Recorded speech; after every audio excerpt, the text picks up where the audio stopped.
recibirme. A mí me gustaría, después del otro día del encuentro que tuvimos aquí con los jóvenes periodistas, comunicadores, profesores, tú dijiste una cosa que a mí me hizo mella. En el periodo especial yo era muy pequeña y yo no fui consciente de ello ya cuando me hice mayor, que en pleno periodo especial, cuando cae el bloque socialista y a Cuba la dejan sola, la aíslan y piensan que se va a hundir en el mar, Fidel sale y dice que lo primero que hay que salvar es la cultura. Tú nos lo contaste y a mí me gustaría que tú me contaras por qué el comandante sale diciendo esto. No, eso fue en 1993, quizás uno de los años más difíciles de aquel periodo especial, y él lo dice en un congreso de la Unión de Escritores y Artistas de Cuba. Era un momento que se había derrumbado el campo socialista en Europa, nuestros principales aliados comerciales, vamos a decir que empezaban a estructurar un capitalismo de nuevo tipo con métodos salvajes. Fue muy brutal lo que ocurrió y cerraron automáticamente todo tipo de relación comercial con Cuba y se sumaron al bloqueo. Y los americanos aprovechan ese momento para aprobar dos nuevas leyes que nos han hecho muchísimo daño a lo largo de todos estos años. Una es la ley Torricelli, es una ley que, vamos a decir, que obliga a un barco, a una embarcación, a una compañía naviera que toque puerto cubano en una cifra de varios meses no tocar puerto norteamericano. Las navieras, por razones obvias, buscan hacer el camino más corto y la economía de Estados Unidos es enorme, es una de las grandes economías del mundo y es lógico que entonces todo nos saliera a nosotros mucho más caro, la ley Torricelli. Pero otra todavía peor, que es la ley Helms-Burton. Esa ley, que incluso el llamado título 3, los distintos presidentes que habían pasado por la Casa Blanca habían prorrogado su aplicación para no buscarse problemas con, digamos, sus aliados europeos, etc. Porque la ley Helms-Burton implica que un inversionista español, alguien que, digamos, invierta para construir un hotel o para tener una empresa mixta con Cuba, esa persona puede ser llevado a tribunales norteamericanos porque está, vamos a decir, utilizando con fines comerciales tierras, instalaciones confiscadas por la revolución. Una cosa verdaderamente, pero que nos ha hecho un daño infinito, pero verdaderamente descabellada. Y Trump, Donald Trump, siempre memorable, es el presidente que por primera vez aplica ese capítulo 3 de la Helms-Burton y empiezan a promoverse juicios y se crea toda una maquinaria supuestamente legal para proteger a esos pobres cubanos o americanos que perdieron sus propiedades en el año 59. Y lo hacen precisamente cuando estamos solos, como decías tú, estamos solos. Estamos en una situación terrible, en un momento en que prácticamente la generación de energía eléctrica no cubría, o solo cubría un por ciento ínfimo las necesidades de la industria, de las entidades estatales y de la población.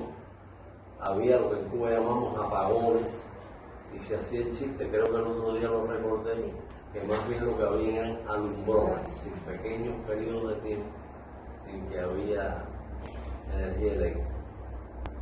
El transporte urbano colapsó totalmente. empezamos a distribuir bicicletas, recuerdo, chinas. La gente empezó a moverse en bicicleta. La gente dejó de ir a los teatros, la gente dejó de ir a los cines. La vida cultural sufrió mucho en aquel momento.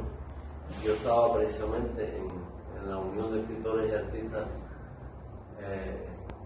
dirigiendo esa organización, y inventamos una cosa que fueron los coordinadores municipales, gente que trabajara en las comunidades, darle un poco de vida a la gente, darle un poco de espiritualidad, y es un momento tremendo, durísimo.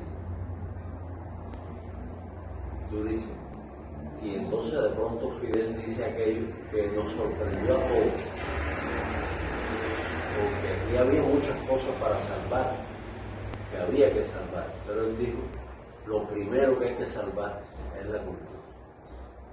Ahora se hizo un libro que lo hicieron Morlota y Elier, presidente de la UNIA, y un joven historiador muy brillante, Elier Ramírez, hicieron ese librito. Tenemos algunas preparadas, porque están todos los discursos de Fidel, ahí están, incluso ahí hay textos sobre el tema racial, el tema de la discriminación, que estaban inéditos, que Fidel nunca había querido publicar, donde él explica realmente cómo fue un objetivo de la revolución triunfante desde el principio, liquidar los prejuicios raciales, liquidar la discriminación, y cómo eran fenómenos culturales, no se resolvía con medidas administrativas, no se resolvía con decisiones administrativas. Había que transformar la cultura de la gente y que esos prejuicios fueran, vamos a decir, debatidos en las escuelas, debatidos en las instituciones culturales de base. Claro, la pregunta que me haces tú, ¿por qué Fidel dice eso en ese momento?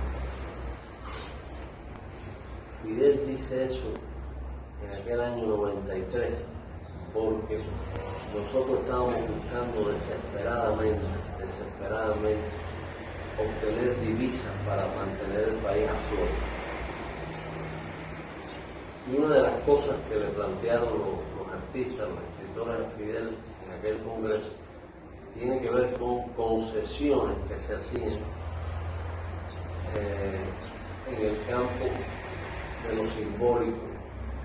Recuerdan tiendas para vender en moneda libremente convertible, o yo no sé si ya estaba el censo en ese momento, no sé, pero vaya, tiendas que tenían un surtido superior y no eran en pesos cubanos.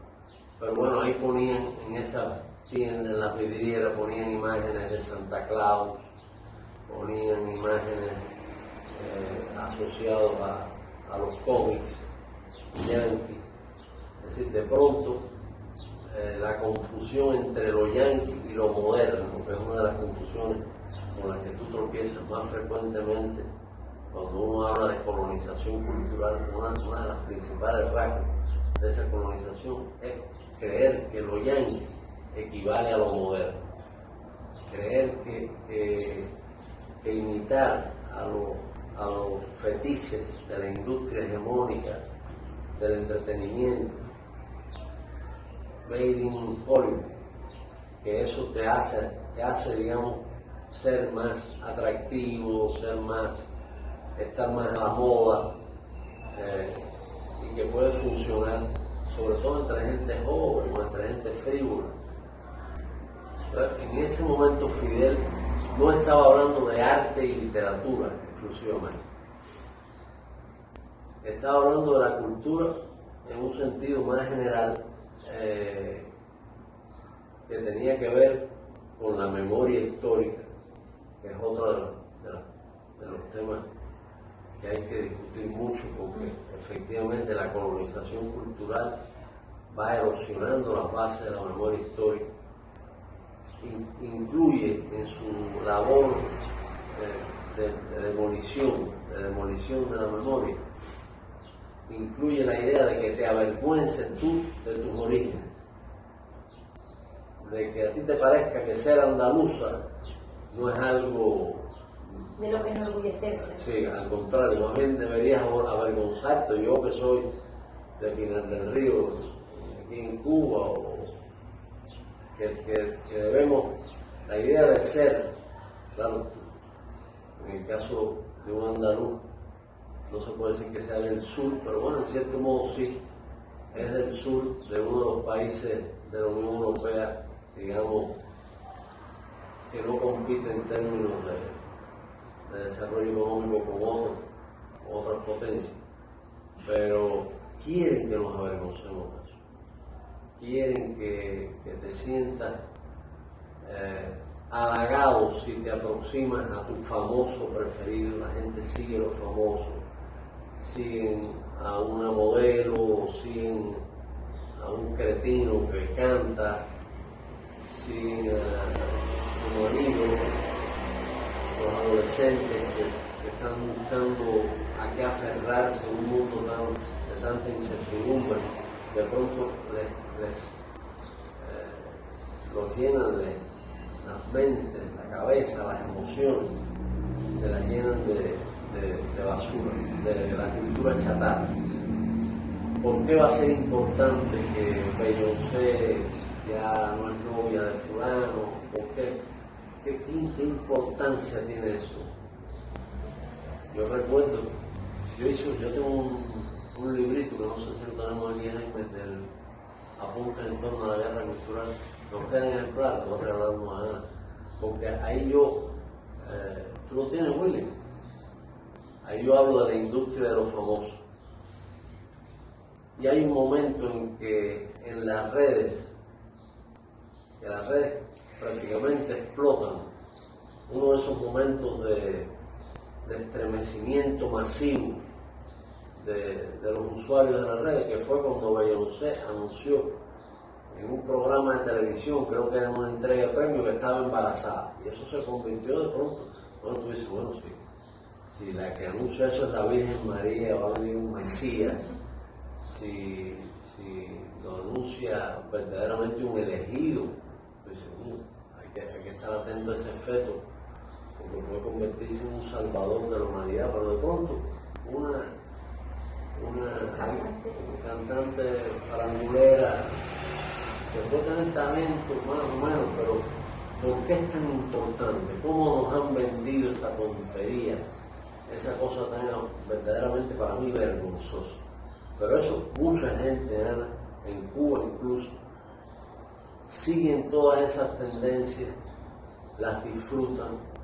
Ese mensaje de disfruta el momento, aprovecha el momento, pásala bien, no te angusties tratando de cambiar el mundo, no te angusties tratando de modificar una realidad que sencillamente es como el orden natural de las cosas. El capitalismo es el orden natural de las cosas. Por eso me impactaron tanto estos dos jóvenes que estuvieron aquí, que son prácticamente adolescentes, Jerónimo Sarco y el otro Bruno Donati. Me impresionaron mucho. Y se ve que están ejerciendo ese dispositivo para pensar, que decía Fidel, que la publicidad comercial, la propaganda, lo desmontan. Fidel decía, te desmontan tu dispositivo para pensar y reaccionas con reflejos condicionados. Y cuando uno analiza lo que pasa con las redes, que la gente, una fake news, le provoca indignación, o le provoca cólera, o le provoca cualquier tipo de reacción fuerte, afectiva, emocional, inmediatamente la replica sin averiguar si viene de una fuente legítima, porque reaccionan con reflejos condicionados, porque quieren que tú digas comunista y automáticamente tú vayas a Satanás. ¿Te das cuenta? Y que siempre reacciones a partir de ese tipo de reflejos que no implica un análisis, no implica una reflexión. Fidel insistía mucho, él decía el peor defecto, el peor error, el peor error que puede cometer un revolucionario es el de no pensar. él insistía mucho. Y todo este mundo enloquecido lo que está es desmantelando el pensamiento, el ejercicio del pensamiento. Están desmantelando eso y están convirtiendo al ser humano en una criatura aletargada que no quiere emprender ninguna aventura intelectual de cierta complejidad, todo simple, todo debe ser muy simple. Los estereotipos, todos son estereotipos, esquemas, y te lo repiten y te lo repiten. Y puedes tú tener un profesor formidable en la universidad o un maestro en la escuela que sea un gran educador, pero la educación paralela que recibe un niño, un adolescente, un joven hoy es aplastante y tiende a la tontería. Y nos pasa a nosotros también, Ana, y nosotros tenemos que ser más coherentes y articularnos mejor para enfrentar ese tipo de temas. Y lo que estaba queriendo decir Fidel tenía que ver con el arte y con la literatura sin ninguna duda, pero tenía que ver con el legado del ser humano en su tránsito por este mundo. La cultura es más amplio que eso. Tiene que ver con el pensamiento, tiene que ver con las costumbres, tiene que ver con los hábitos, tiene que ver con la identidad nacional, tiene que ver con tu memoria como pueblo, tiene que ver con tu historia, tiene que ver con los héroes que nos trajeron hasta aquí, tiene que ver con que tú tengas una relación con esa historia verdaderamente entrañable, de raíz. Hay una frase que Miguel Barnet cita muy a menudo de Fernando Ortiz, que es un gran estudioso cubano, supongo que lo habrá leído para documentar. Fernando Ortiz decía: la cultura es la patria. Es decir, Fidel se estaba refiriendo también a ese concepto de cultura, que tiene que ver con todo ese espectro de cosas, lo que nos diferencia, por qué la cultura cubana es diferente a otras y al mismo tiempo está conectada con la cultura universal, en primer lugar la latinoamericana y caribeña, y en general con la cultura universal. Por eso él decía: no hacer concesiones culturales, no caer en las trampas de los símbolos yanquis, que mucha gente lo ve como simpático, no les presta atención. A veces somos un poquito superficiales al analizar esta guerra de símbolos. Y él se estaba refiriendo a eso. Y nosotros, a ver, tanto dentro como fuera de Cuba, ¿qué crees tú que podemos hacer para no sucumbir a esta colonización cultural y no caer en las garras? Porque es fuerte, ¿eh? Y sobre todo en países como España, de donde yo vengo, te bombardean y muchas veces uno se ve consumiendo en el teléfono y que abandona la lectura. ¿Qué consejo nos das tú a los ciudadanos que venimos de Occidente para no sucumbir a esta...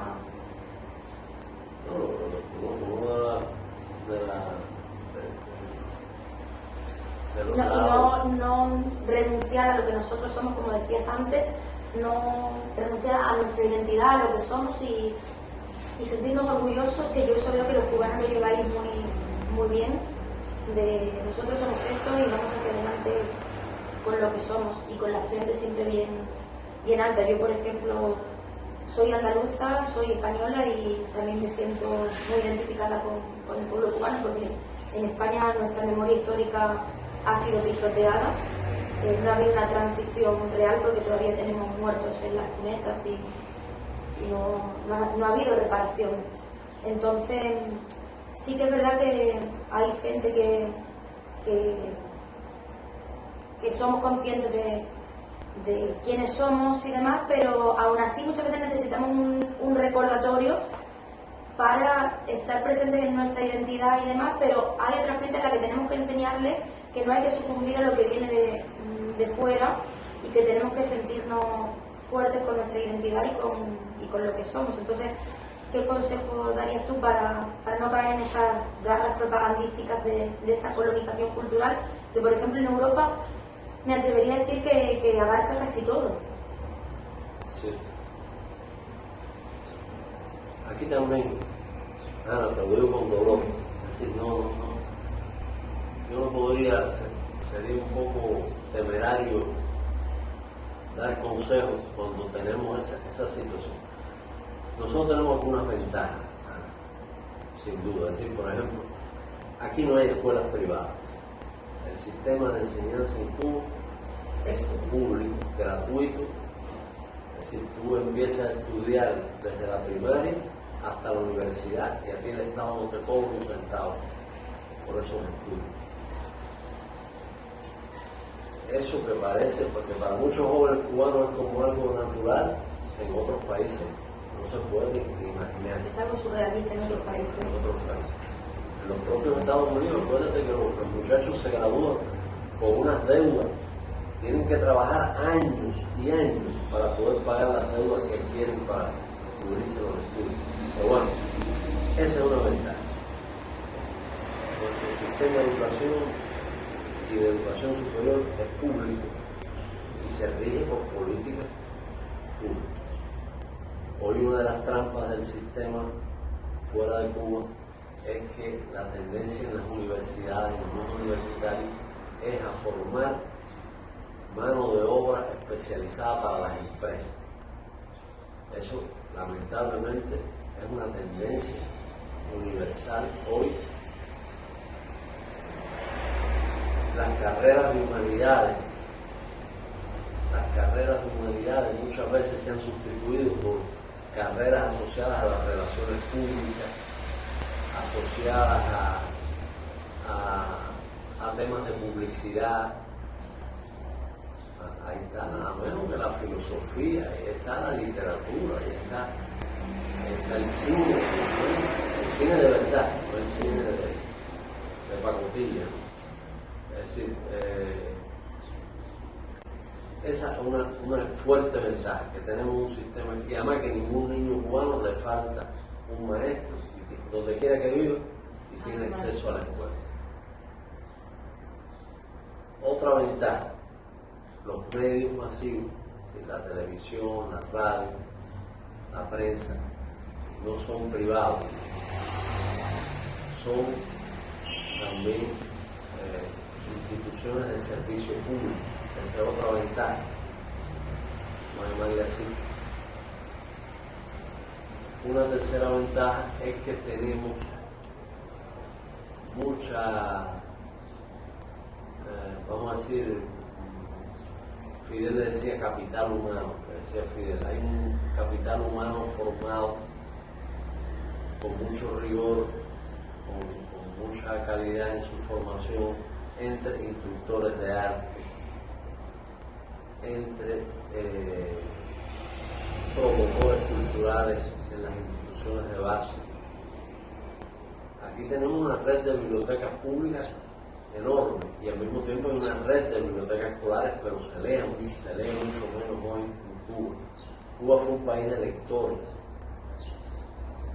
Cuando se creó la imprenta nacional, Fidel dijo, no le decimos al pueblo cree, le decimos lee.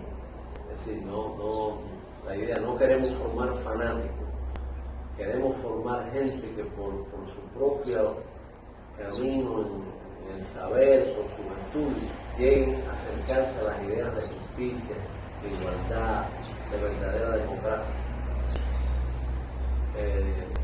Pero hoy se lee menos, y es verdad que un muchacho en un celular, bueno, aquí muchos compañeros me decían, hoy los jóvenes leen mucho en formato digital. Eso se lo he escuchado a muchas personas que han estudiado el fenómeno, debe ser cierto.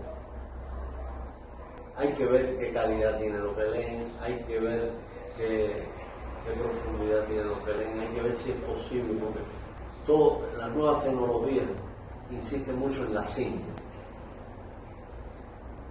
Tú tienes que enterarte, vamos a decir, de los titulares rápidamente, son como cápsulas que tú consumes rápidamente. Tú no te puedes enredar en un análisis detenido tú tienes que llevarte rápidamente y superficialmente una imagen de lo que está ocurriendo. Barico, el escritor italiano Alessandro Barico, tiene una idea que a mí me gusta mucho, que la he repetido mucho, que es el surfeo, el surf. Dice Barico, surfeamos sobre la información, vamos surfeando sobre la información, nunca buceamos, nunca nos hundimos en encontrar la verdad, siempre vamos pasando por sobre la superficie de los fenómenos, de los procesos. Y hoy yo te digo que eso la civilización lo va a pagar, y lo va a pagar lamentablemente con el ascenso del nuevo fascismo.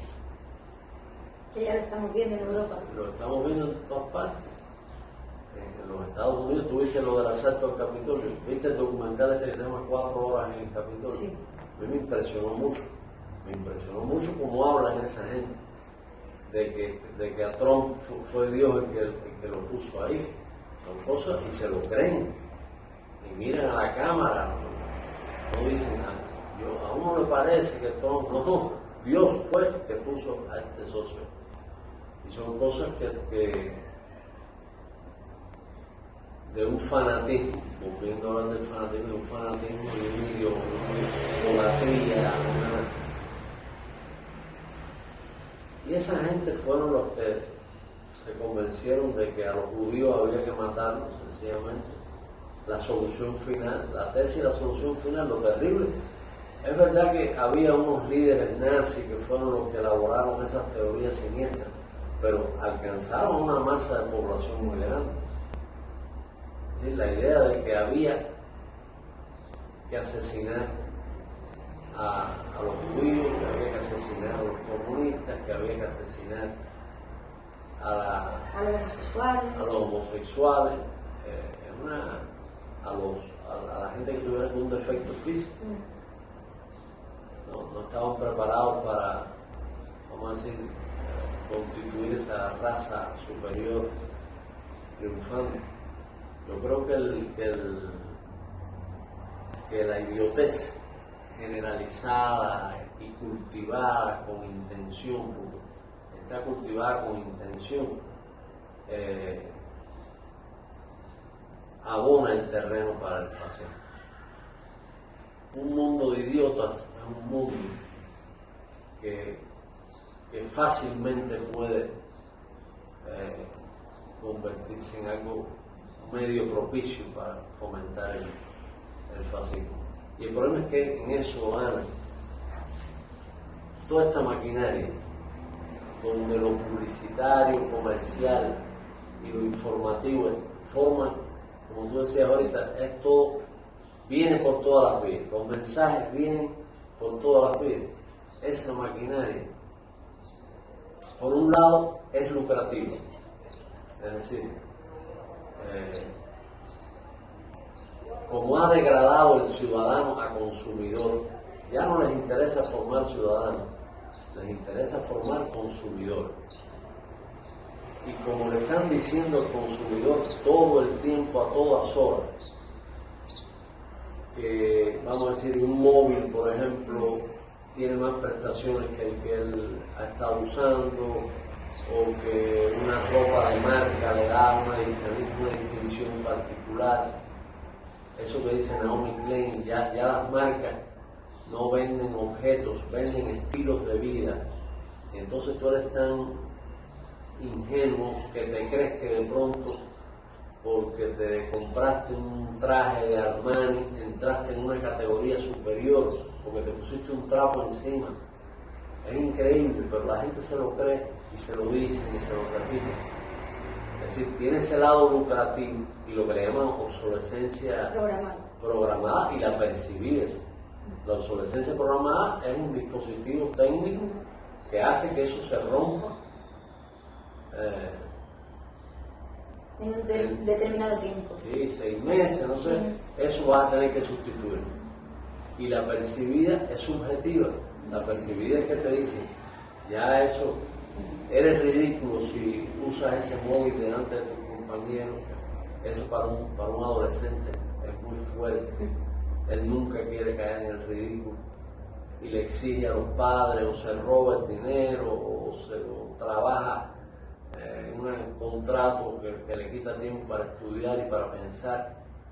Es muy duro todo eso. Y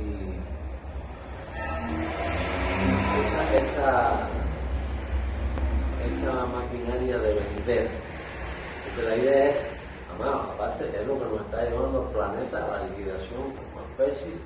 Nuestro hábitat se va sin ninguna duda por ese capitalismo depredador. Es compra, consume y desecha, rápido. Compra, consume, desecha, y cuando deseche eso, sustitúyelo por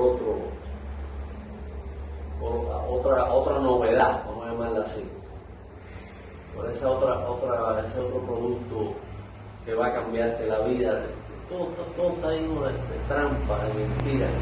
Tu vida va a cambiar porque tienes este equipo, porque tienes este automóvil, porque tienes esta ropa.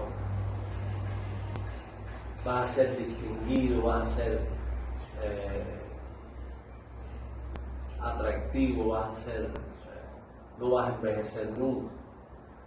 Todas esas locuras que han llevado a gente a hacerse operaciones de cirugía estética que han sido letales. Pero todo eso es un narcisismo enloquecido, que las redes también lo cultivan todo el tiempo. La gente cultivando ese narcisismo, pero me perdí de la idea que tú me habías preguntado. Sí, que qué podríamos hacer, sobre todo desde Occidente, para no caer víctimas de esta apropiación cultural y al menos poder sobrevivir a ella. ¿Cómo salvarlo? ¿Cómo salvar la cultura? ¿Cómo salvar la cultura? La cultura de verdad. ¿Cómo salvar lo mejor del ser humano, lo que nos separa de los animales? Mira, ahí yo creo, Ana, cuando te empecé a hablar de las ventajas que tenía Cuba, ¿qué desventajas tiene Cuba? Que, por ejemplo, hoy no hemos dedicado suficiente tiempo a explicarle a un niño, un adolescente, a un joven, cómo usar las redes, que son como un medio de comunicación, de interacción social, de hacer amigos, de iniciación.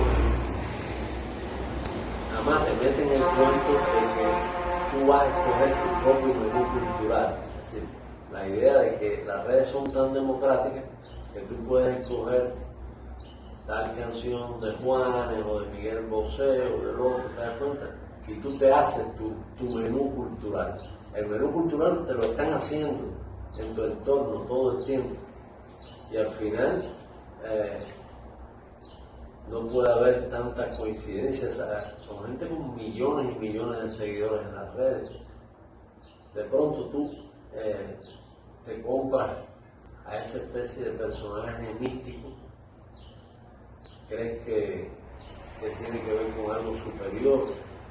Todo esto sustituido a las religiones, todo esto sustituido a las creencias tradicionales.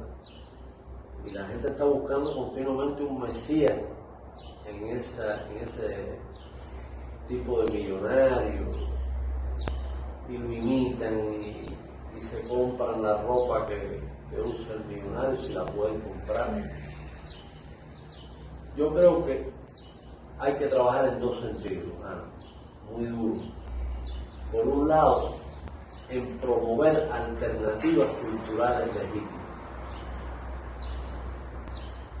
La cultura auténtica no es aburrida. Eso muchas veces caricaturizan el tema por esa vía.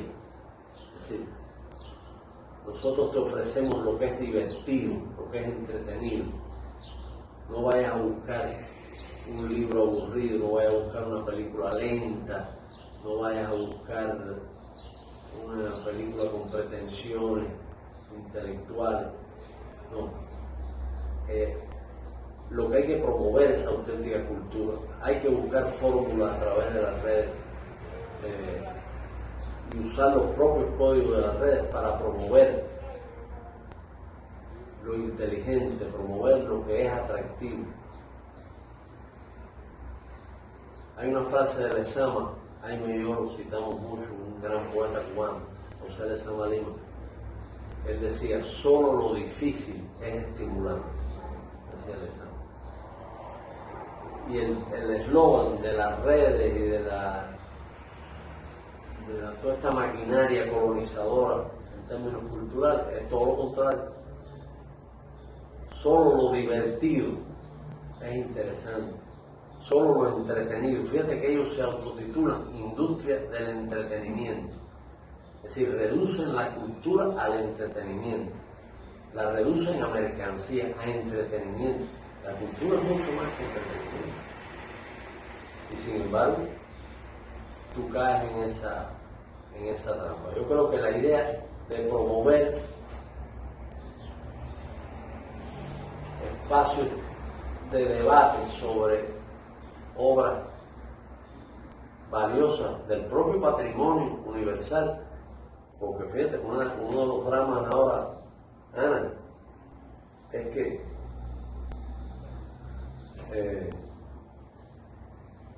el capitalismo vamos a decir, ha traicionado su propia acumulación cultural. Analízalo para que tú veas. El capitalismo tuvo momentos, en otras épocas, de esplendor, el Renacimiento. ¿Qué fue el Renacimiento? En términos de las artes visuales, en términos de entender el conocimiento incluso como un componente del placer, en términos de obras magistrales que ¿cómo así? Llegaron para quedarse. ¿Quién lee hoy a los renacentistas? ¿Quién lee a Petrarca? ¿Quién sabe quién es Petrarca? ¿Quién sabe quién es Dante? ¿Quién sabe? Y son como los que se asomaron, Boccaccio, el Decamerón, Chaucer. ¿Quién lee esa gente? Pero ¿quién lee La montaña mágica de Thomas Mann? Que es un libro gordo. ¿Quién lee esa noveleta extraordinaria Muerte en Venecia? La gente se conforma con ver la película. Y Homero lo han hecho pedazos. La gente ha visto a Troya cientos de veces en el cine o en dibujos animados que no tiene nada que ver con todo lo que te transmite la Ilíada, con lo que te transmite la Odisea. Es decir, ellos mismos han ido buscando simplificar y buscando vender y buscando manipular. Ellos mismos le han ido quitando el núcleo humanista más atractivo de su propia gestación en términos culturales. Y nosotros tenemos la paradójica tarea de salvar eso también para la humanidad, para nuestros contemporáneos. Nosotros tenemos que salvar eso. Yo diría que eso, una de las vías es promover con mucha inteligencia, con mucha intensidad, usando los códigos de la gente más joven, las obras valiosas,